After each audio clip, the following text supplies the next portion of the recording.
Welcome back to the Dark Reading News Desk here at RSA. Terry Sweeney, contributing editor to Dark Reading, and joining me now is Dr. Renée Burton, Vice President of Infoblox Threat Intel. Renée, nice to see you back on the Dark Reading News Desk. Welcome. Yeah, thank you for having me. It's great to be back. We were talking in this very space just a year ago about how DNS was the underlying security factor, not just in the hunt, but also the discovery of threat actors. But before we go there, let's do something more recent, which is the recent release by Infoblox of this report titled Muddling Meercat, the Great Firewall Manipulator. Tell us a bit more about how you found this, what this group is, what they're suspected of doing, and how the industry should respond. Yeah. So Muddling Meercat is a Chinese nation-state actor. And they have the ability to control the Great Firewall, which is how you connect them to the nation state. Okay. We discovered them in anomalous DNS records, specifically in mail records, which are called MX records. So it was discovered through anomalies, and they create these fake mail server answers that we can see through a variety of things. But one of the most amazing things about them is it's so clever, you cannot see their operations in full from any vantage point on the internet. So then we had to collaborate with other vendors to get a broader picture of what was going on, but it was still murky enough that when we published it in part, we were saying, look, here's what we can see is happening, right? But what do you all see? Right. And one of the cool things was I had a person reach out to me on Mastodon and say, hey, I can see this. So we now know as a direct result that in addition to the DNS, which we were able to see and discover, they are actually doing mail operations using those fake records. The fake records are essentially somehow telling a bot or otherwise what to do, and that's sending mail records. We don't know the motive still, and we don't know the full scope. But the idea that you have a Chinese operation that's been operating since October 2019 wow. is a really long time, yeah. And it's deliberate and ongoing. So there's a reason for it. Is this one of these persistent, dormant sort of activities where maybe they're just awaiting a specific opportunity? What's your sense of that? From what we can see, it actually operates on a fairly regular basis, but it comes up in like 12 to 72 hour pop-ups, okay, which is where the meerkat part comes from, this kind of like ding-a-ding-a-ding-a-ding-a that we can see in our network. Okay. And how interesting that so many organizations have like a piece of the fingerprint that they leave the places that they've been. Yeah, it's crazy. And then no one can tell what's really going on. It's amazing. How did your DNS-focused research enable this discovery? Can you say more about that? Yep. So when we look at this sort of activity, as well as other actors that we've published, like last year we initially published Decoy Dog, and I think that's what we talked about first last year. We are being able to see these because we're really intensely and only focused on threat in DNS. So instead of thinking about how can I reverse engineer this or how can I go scrape some phishing pages, we're really looking at how do I see how threats manifest themselves within DNS. And we're very fortunate in that we have, I think, the four things that make that possible to work really well. We have data science expertise, we have threat intelligence expertise, we have DNS expertise, which is really hard to come by. It seems to be your key differentiator. Yeah, that combined with, you might have DNS expertise, some people have that, but then they don't have visibility. Okay. So we are the recursive resolvers, so we actually see all the things, and that gives us that extra push over the edge.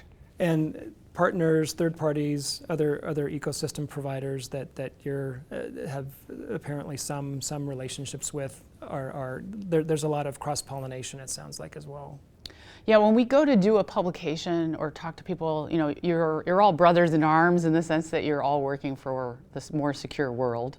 And so just normal practice is to let people know what's going on and say, have you seen this before? Do you have any insights? Shifting gears slightly, why did Infoblox Threat Intel migrate from being a threat aggregator to being a Threat Intel creator. What was behind that? Well, it's very simple, Terry. Aggregation doesn't work. It really comes down to that. So this whole concept that more is more, everyone's like, oh, more is more. I'm going to do. When you're talking about DNS, which is the front door of your network, and you're talking about this giant hammer, more is more will kill you every time. You are going to inevitably block Google, Facebook, Cloudflare, all these things. And so what we had to do was say, we can't spend our time whack-a-moling, which everyone does, and we have to reimagine what Intel looks like for our product. Okay. This obviously changes how you use DNS-based threat intelligence to protect customers. Can you say a bit about that? Yep, so Infoblox is in that DDI, DNS, DHCP, and IP management space, and in particular in DNS detection and response. Some people now are using the terms protective DNS that comes through government. And the most simple way is also DNS firewall. It's a set of block lists that you're able to use at the DNS resolver point to make a decision as to whether or not I should allow that domain to resolve, or I should redirect it or say no data. And that is because we know that most malware has to use DNS. It does. Renée, talk to us a bit about the highlights of zero-day DNS, what it is, how it differs from your existing security capabilities. We really want to protect customers through the entire life cycle of a domain, through that whole period that the threat actor is operating. And so we recently launched a capability called zero-day DNS to get us as far to the left as possible. Okay. So you might have heard in the last year or two there's been some data breaches. A few. Have you heard that? Some headlines, vague things, Okta and... Something like that. And you might have heard that most of them are multi-factor authentication, spoofing, kind of targeted attacks. So what we saw with those in the news, but also within our own customers, was that we were identifying suspicious domains that were going to be used in these, but unfortunately, we were identifying them a couple of hours after the attack. So what we had to say was, okay, how do we roll that back that we can identify them as quickly as possible? The actors we saw were registering and using these domains specifically for this type of social engineering MFA attack very, very quickly. I register, I use within an hour or two. So what we had to do was figure out how can you technically pull back and determine whether you've ever seen a domain before or not. This actually ends up being really hard, but we solved the problem and we now have that capability for our cloud customers. Okay. I've heard you say, or other Infoblox colleagues talk about how actors begin with DNS. Take a deeper cut at that and tell us what that really means. Yeah, so most actors are going to have to use DNS in some fashion or another, right? In particular, they need a domain name.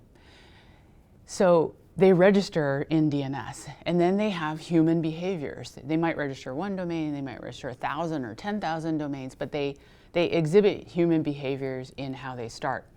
And all of that is beginning their operations, and that's where we look at that entire life cycle of how they're operating. Then we get a hold of them when we watch them as they evolve and change their operations through the rest of the life cycle when they drop those domains. All right. Renée, once again, you have blown my mind with the insights and capabilities around DNS for not just threat hunting, but also for circumventing attacks, those kinds of things. Thank you so much for joining us again on Dark Reading News Desk. Thank you. Thanks for having me. We've been talking with Dr. Renée Burton, Vice President of Threat Intel at Infoblox. This has been Terry Sweeney for the Dark Reading News Desk. Thanks for joining us. We'll see you next time.